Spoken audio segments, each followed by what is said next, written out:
एक बहुत ही ज़्यादा सीक्रेट चीज़ मैं आपके साथ शेयर करना चाह रहा हूँ। देखो ऐसा है कि भारत फिर से लगता है अनस्टेबल होने वाला है। देखो मैं ऐसा क्यों कह रहा हूँ, इसके पीछे बहुत बड़ा लॉजिक है।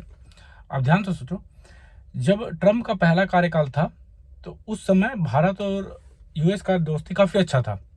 लेकिन जब बाइडेन का टाइम आया तो उस टाइम बहुत सारे जो ग्रुप है इंडिया के अंदर में, खालिस्तान है और भी जो सेपरेटिस्ट पार्टी है, नक्सली हैं, उग्रवादी हैं, इन सभी को बहुत ज़्यादा फंड किया जाने लग गया। किस लिए? ताकि इंडिया में तरह तरह के आंदोलन खड़ा किया जाए। और किसान आंदोलन देख लो, कितना बड़ा एग्जाम्पल है इस चीज़ का कि कैसे फंडिंग के जरिए तैयार किया जाता है लॉबी को। ठीक है, शाहीन बाग का, ये सब उसी टाइम के पीरियड की बात है। क्योंकि यूएस के अंदर में ऐसे बहुत सारे लोग हैं, डीप स्टेट के लोग हैं, जो कई सारे देश से जो उभरते हैं, उनको ये लोग अंदर से खोखला करते हैं। क्योंकि देखो यूएस हमेशा से इतना ताकतवर नहीं था। हमेशा से ताकतवर तो अगर देखा जाए पास्ट में एक इंग्लैंड और एक फ्रांस था। इन्होंने पूरी दुनिया में कॉलोनी बना रखी थी। कई सारे देश इंडिया जैसे हो गए, कई सारे देश फ्रांस के अधीन थे और कई सारे देश इंग्लैंड के अधीन थे।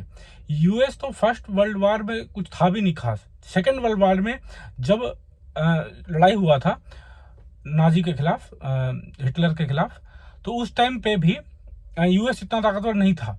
ठीक है, वो हथियार बेच बेच के, जो एक्चुअल देश लड़ रहे थे, यूरोप के सारे कंट्रियां लड़ रही थी, उन्हें हथियार बेच बेच को पैसा कमाया, उसने बहुत दबा के पैसा कमाया।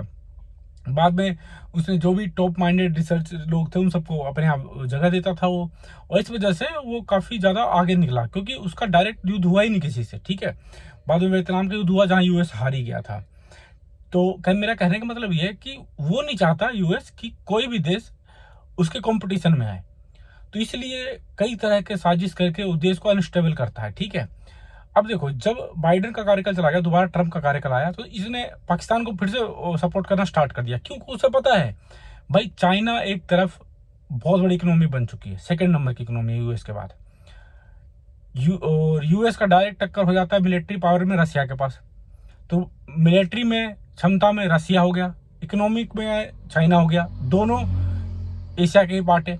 और एशिया में ही तीसरी कंट्री हो जाएगी इंडिया। ठीक है, इंडिया भी बहुत ज़्यादा ताकतवर हो रहा है। ठीक है, और इकोनॉमिक बहुत स्ट्रांग हो रहा है, इवन रशिया से स्ट्रांग है काफ़ी, तीसरी बड़ी इकोनॉमी बनने वाला है। तो मेरे कहने का मतलब ये है कि इंडिया जैसे जैसे स्ट्रांग होगा तो कोई भी यूरोप का देश, कोई भी यूएस, ये सब नहीं चाहेंगे कि इंडिया स्ट्रांग हो। ठीक है, तो इसके लिए अब ट्रम्प से नहीं बन पा रहा, तो फिर से ये सारे जो ग्रुप हैं ये फिर से एक्टिव होंगे, इनको फिर से फंड किया जाएगा और इंडिया को अनस्टेबल करने की कोशिश किया जाएगा।